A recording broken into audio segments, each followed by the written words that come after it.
नमस्कार मित्रांनो, अशोक मामा या मालिकेच्या आजच्या भागात आपण बघणार आहोत. कालच्या प्रकरणामुळे अनिशला खूप टेन्शन आलेलं असतं. त्यामुळे तो किशा मामासोबत जाऊन दारू पिऊन येतो. तेव्हा भैरवी त्याच्या हाताला पकडून त्याला विचारू लागते, मला खरं खरं सांग, वर्षा मावशींचे पैसे तूच चोरले होते का? त्यावर अनिश म्हणतो की चोरले होते, काय करशील? तेव्हा भैरवीला खूप राग येतो आणि ती त्याला जोरात बाकावर ढकलून देते आणि म्हणू लागते, are you out of your mind? काय झालंय तुला? आणि ती म्हणू लागते की आता तर मला असं वाटतंय की तू कोणीतरी वेगळाच माणूस आहे. ज्या अनिशवर मी प्रेम केलं होतं तो तू नाही आहेस. आपल्याच घरी चोरी केलीस रे तू. तेव्हा अनिश तिला म्हणतो, हे बघ डोकं नको खाऊस. त्यावर भैरवी ओरडतच त्याला म्हणते, मी तुला शेवटचं वॉर्न करते, अजूनही वेळ गेलेली नाही, तू सुधर, नाहीतर मी बाबांना आणि मुलांना घेऊन कुठेतरी लांब निघून जाईन. मग तुला काय पैशांचे झोल करायचे, लोकांना काय लुबाडायचे करत बस. आमचा तुझ्याशी काहीही संबंध नाही आणि हो, आम्ही एक आहोत आता. आम्ही सरळ मार्गाने जाणारी माणसं आहोत. तू वाट वेगळी पकडलीस. त्यावर अनिश तिच्यावर हसून म्हणतो, तू आणि सरळ. तेव्हा भैरवीला आणखीच राग येऊ लागतो आणि ती म्हणते, हे बघ अनिश, अजूनही वेळ गेलेली नाहीये, नाहीतर एकटा पडशील. आता खूप रात्र झालेली असते, त्यामुळे भैरवी त्याला म्हणते, आता घरी चल, खूप उशीर झालाय. त्यावर तो म्हणतो, तू जा, मला नाही यायचं. तेव्हा भैरवी जबरदस्तीने त्याचा हात पकडून त्याला घरी घेऊन जाते. आता इरा ईशान कालच्या प्रकरणामुळे थोडेसे नाराज असतात, त्यामुळे लवकर उठून ते त्यांचं त्यांचं आवरत असतात. तितक्यात अशोक मामा येऊन संयमीला विचारू लागतात, यांना काय झालं? त्यावर संयमी म्हणते, काहीच नाही. तेव्हा अशोक मामा त्यांच्याजवळ जात म्हणतात, हे संयमी, तुला माहिती आहे आज काय गंमत झाली आहे? त्यावर ती म्हणते, हो, आज कुणीतरी बिफोर टाईम रेडी झालंय. मग आता आपण असं करूयात, या गुड बाय आणि गुड गर्लला काहीतरी बक्षीस देऊयात. त्यावर अशोक मामा म्हणतात, हो, बक्षीस तर द्यायलाच पाहिजे. आपण एक काम करूया, आपण संध्याकाळी गार्डनमध्ये फिरायला जाऊयात आणि परत येताना वडा खाऊयात. तेव्हा इरा खूप खुश होते आणि अशोक मामांना येऊन मिठी मारते आणि म्हणते, आजोबा तुम्ही खूप चांगले आहात. त्यावर अशोक मामा तिला म्हणतात, थँक्यू व्हेरी मच. पुढे इरा म्हणते, आजोबा तुम्ही प्लीज ईशानला तुमच्यासारखं वागायला शिकवाल? तेव्हा ईशान म्हणतो, मी पण स्ट्रॉंगस्ट बॉय, मी तुला प्रोटेक्ट करतो. त्यावर इरा म्हणते, कधी कधीच करतो. तेव्हा ईशान म्हणतो, आजोबा या सगळ्या बहिणी लायरच असतात का? तुमची पण बहीण लायर होती का? हे ऐकल्यानंतर अशोक मामा आता एकदम गप्प होतात. तेव्हा इरा ईशान आणि संयमी म्हणू लागते की आजोबा आम्हाला भेटायचंय त्यांना. त्या कधी भेटतील? तेव्हा अशोक मामा म्हणतात, चला उठा, तुम्हाला उशीर होईल. तर इरा ईशान गेल्यानंतर अशोक मामा संयमीला विचारतात की तू एक्झामबद्दल काय विचारत होतीस? तेव्हा ती म्हणते की मी जो कोर्स केलेला ना त्याचीच एक्झाम आहे, त्याचबद्दल विचारायचं होतं. तेव्हा अशोक मामा विचारतात, बरं काय? तेव्हा ती म्हणते, आजोबा मी त्यासाठीच अनिश काकांकडून 15,000 रुपये घेतले होते. मला समजत नाहीये की मी ते वापरू का नको. तेव्हा अशोक मामा तिला म्हणतात, तू त्याचे पैसे देऊन टाक, मी देतो ना तुला पैसे, डन? त्यावर संयमी म्हणते, डन. आता इकडे डोरबेल वाजू लागते, त्यामुळे अशोक मामा जाऊन दरवाजा उघडतात तर समोर राधावहिनी नऊवारी पातळ घालून हातात भाजीपाला घेऊन आलेली असते. तेव्हा अशोक मामा तिच्याकडे खालून वर बघतात आणि म्हणतात, 5 मिनिटं उशीर झालाय, पगार कापेल. त्यावर ती म्हणते, माफ करा मालक, आता नाही होणार. तेव्हा ते विचारू लागतात, दुसरा गडी कुठे? त्यावर ती म्हणते की ते गाडी धुवून राहिले. आता इकडे किशाभाऊ जेव्हा गाडी पुसत असतो तेव्हा परशू तिथे येऊन त्याला म्हणू लागतो, ओ किशाभाऊ, आता तुम्ही माझ्या पोटावर पाय देणार का? आता माझं काम जर तुम्ही करायला लागले तर कसं होणार माझं? तेव्हा किशाभाऊ त्याला विचारू लागतो, मला एक सांग, तुला किती पगार मिळतो रे? त्यावर तो म्हणतो की 800 रुपये. त्यावर तो म्हणतो, बाप्पा 800 रुपये? मला तर अर्धे पण मिळत नाही. तितक्यात तोरणे, जना आणि देसाई तिथे येऊन त्यांची गंमत बघू लागतात.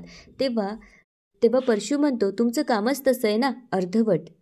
आता हे बघा, काच तशीच ठेवली तुम्ही, त्या मी पुसतो, असं म्हणून तो गाडी पुसू लागतो. तितक्यात अशोक मामा तिथून जाऊ लागतात. तेव्हा किशाभाऊ परशूच्या हातातून फडकं घेत म्हणतो, हे माझं काम आहे, मी करणार आहे, मला करू दे. आणि अशोक मामांकडे बघून म्हणतो, सलाम साहेब.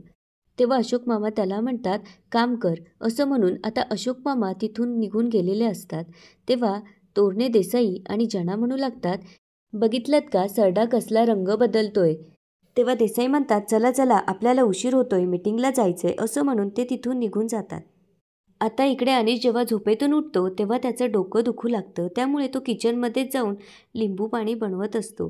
तेव्हा राधाबाईंनी त्याच्या जवळ जाऊन विचारू लागते की काय पाहिजे बाबू तुला, मला सांग. त्यावर तो म्हणतो काही गरज नाही, मी करतो. तेव्हा ती म्हणते नाही नको, परत बोर्डावर मार्क लिहितात आणि पुन्हा पगार कापतात, गरीब माणसं आम्ही.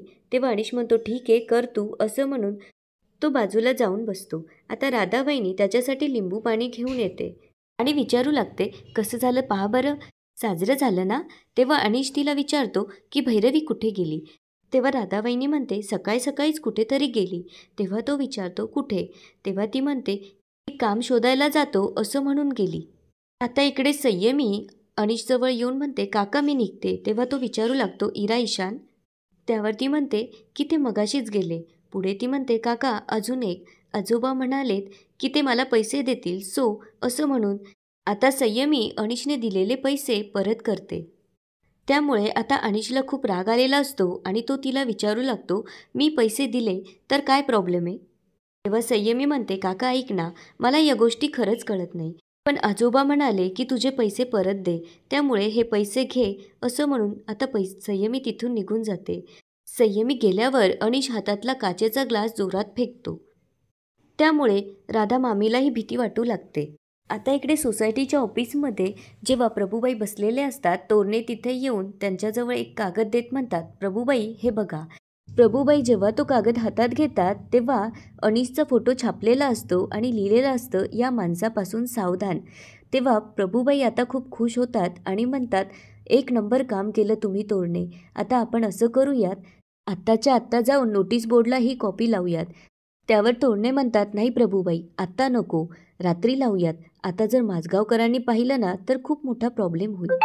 तर प्रभूबाई म्हणतात होऊ देत की तोरणे, आपण का घाबरायचं. त्याने एवढी मोठी चोरी केली, त्याला लाज वाटली नाही, मग आपण का लाजायचं. उलट आपण सोसायटीतल्या माणसांना सांगू शकतो की हा माणूस फ्रॉड आहे, याच्यापासून सावध राहा. त्यावर तोरणे म्हणतात नको प्रभूबाई, ते माझगावकर उगाचच भांडायला येतील. त्यावर त्या म्हणतात येऊ देत की, मी नाही घाबरत त्यांना. तसं पण मागच्या वेळेला त्यांनी माझ्या मुलीचे संस्कार काढले होते ना, आता कळू द्या सगळ्या जगाला की त्यांचा मुलगा काय दिवे लावतोय ते. आता इकडे भैरवीचे आई बाबा तिच्या घरी आलेले असतात. तेव्हा अनिश त्यांना म्हणतो की या बसा. त्यावर भैरवीची आई रागातच बोलू लागते की मी इथे बसायला नाही आलीये, तुला जाब विचारायला आलीये, काय उद्योग करून ठेवलेस तू. त्यावर अनिश म्हणतो काय केलं मी. त्यावर ती म्हणू लागते हे बघ अनिश, मला सगळं कळलंय. आधी माझ्या मुलीचे 7 लाख रुपये वाया घालवलेस आणि आता त्या मित्राचे. 4 चौघात काय इज्जत ठेवलीस तू माझ्या मुलीची. तुझ्यामुळे परत एकदा आता पोलीस घरात येऊन गेले. त्यावर अनिश उठून म्हणू लागतो हे बघा, मी काही मुद्दामून केलेलं नाहीये. त्यावर भैरवीचे बाबा म्हणतात हे बघ अनिश, चूक एकदाच होते, परत परत केलं म्हणजे ती चॉईस असते. तुला आजपर्यंत किती वेळा मी पाठीशी घातलंय, पण आता या वेळेला मलाही आवडलेलं नाही. आता भैरवीचे आई वडील अनिशच्या अशा वागण्यामुळे खूप नाराज झालेले असतात. तेव्हा भैरवीची आई म्हणते हे बघ अनिश, आजकालच्या मुली पदरी पडलं आणि पवित्र झालं असल्या नसतात. तू जर असाच जर वागत राहिलास तर एक दिवस माझी भैरवी तुला सोडून निघून जाईल. तेव्हा भैरवीचे बाबा म्हणू लागतात हे बघ अनिश, वेळीच शहाणा हो. तितक्यात डोरबेल वाजू लागते. त्यामुळे राधाबाईंनी म्हणते की मी बघतो आणि ती जाऊन दरवाजा उघडते तर दरवाजात कुणीच नसतं. त्यामुळे ती ओरडतच म्हणते कुणी वाजवली बेल, काही कामधंदे नाहीये का. तितक्यात तिचं लक्ष दरवाजाला लावलेल्या कागदाकडे जातं. जेव्हा ती तो कागद हातात घेते तेव्हा मोठमोठ्याने ओरडून म्हणू लागते बाप्पा, एवढंच पाहायचं बाकी राहिलं होतं, आता तोंड दाखवायला सुद्धा जागा नाही राहिली. तेव्हा अनिश तिच्या हातातून तो कागद घेतो आणि म्हणतो व्हॉट. तेव्हा भैरवीच्या आईबाबांनाही मोठा धक्का बसलेला असतो. तेव्हा भैरवीची आई म्हणते बघितलंत, हेच म्हणत होते मी, आता माझ्या मुलीला त्यामुळे परत एकदा खाली मान घालावी लागणार आहे. किती सहन करायचं तिने, आधीच तिला तिचे टेन्शन काय कमी होते का. अनिश तू खरंच लाज आणलीस आम्हाला. तेव्हा अनिश विचारू लागतो की कोण होतं तिकडे दारात. त्यावर राधाबाईंनी म्हणते माहीत नाही, मी जेव्हा गेलो तेव्हा तर तिथे कोणीच नव्हतं. तेव्हा अनिश म्हणतो कोणीतरी मुद्दाम केलंय, मी सोडणार नाही त्याला, असं म्हणून आता अनिश तिथून जातो. त्याच्या मागे भैरवीचे आई बाबा आणि राधाबाईंनी पण जातात. आता इकडे सोसायटीच्या हॉलमध्ये मीटिंग सुरू असते. तेव्हा अनिश तिथे जाऊन जोरात चेअर उचलून फेकतो आणि विचारू लागतो कोणी केलं हे. देसाई जेव्हा ते बघतात तेव्हा त्यांना मोठा धक्का बसलेला असतो. कारण ही गोष्ट फक्त तोरणे आणि प्रभूबाईंना माहीत असते. त्यामुळे प्रभूबाईंना आता चांगला घाम फुटलेला असतो. अनिश खूप रागात असतो. त्यामुळे तो विचारू लागतो की कोणी केलं मला सांगा. हे कोणीतरी मुद्दाम करतंय. मी आता त्याला सोडणार नाही. उलट अनिशला सगळे जाब विचारू लागतात. तितक्यात भैरवी तिथे येते आणि याच ठिकाणी आजचा एपिसोड संपतो. आता पुढे काय होणार ते बघूया उद्याच्या एपिसोडमध्ये. धन्यवाद.